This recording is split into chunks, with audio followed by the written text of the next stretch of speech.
Hi, for those of you who haven't heard, this is a buff. For a start, what's unique about the product is it's manufactured to be completely seam-free, which means there are no seams anywhere around the product, and there are no seams on the ends either, yet it won't fray or come undone, so it makes it the most comfortable item you can wear on or around your head.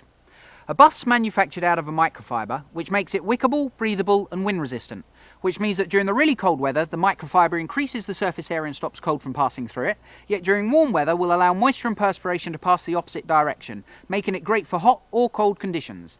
Now its uses. For a start, it can be worn as a straightforward neck scarf and it stops any colds, winds, chills, drafts or anything going in or around your neck. If you're outside it's cold, dirty or dusty, it can be worn as a face mask and it stops anything going in or around the face. Underneath the helmet or in the BMW convertible there's always the driving Miss Daisy look. However, it will cover the back, the front, the whole of the head. Because there are no seams, you won't end up with any pressure points, so you don't get headaches or stitch marks around here. Freezing cold, simply gather it up, goggles on over the top and it completely insulates the whole of the head and the neck. If you wish to keep the sun off your head or your hair out your face, pull a buff up and wear it like so, and it'll stop perspiration from running down the front, down the back, and stop the back of your neck from getting sunburn. Going running in the mornings, it can always be worn as a headband. For the ladies doing their makeup, as an Alice band. With long hair, you can tie your hair up and wear it as a scrunchie on top of your head. Or if you're more into bandanas and beanies, you simply turn a buff inside out, place your arms through the middle, and pull from one side to the other, making a bandana. Once placed onto the head, you grab hold of the back, pull it up and it will adjust to fit whichever size head you need, or if you're more into beanies and skull caps, turn a buff inside out.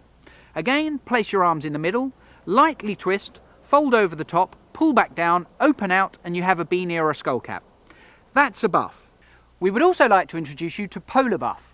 Now, Polar Buff is manufactured using a standard buff, but it has the additional benefit of a Polartec 100 fleece attached to the end of it. The product is designed more for the winter months and the colder weather. Its uses are exactly the same as with a standard buff, except now you have the additional benefit of a Polartec fleece around here, which can be tucked into a jumper or zipped up into your jacket.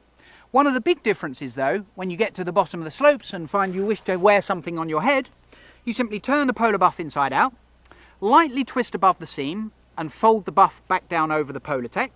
Once you have done this, simply fold the Polartec up and you now have a beanie. Now, this is a Polartec line beanie, and every once in a while Polartec becomes a little bit itchy or irritable. So all you need to do is unfold, turn the product inside out, and refold in the opposite direction. This now makes a buff lined beanie. However, if it's really cold, you simply need to turn the product inside out one further time, creating 6 layers around your ears and 2 layers on the top, which still allows any heat to pass through. And that is a Polar Buff.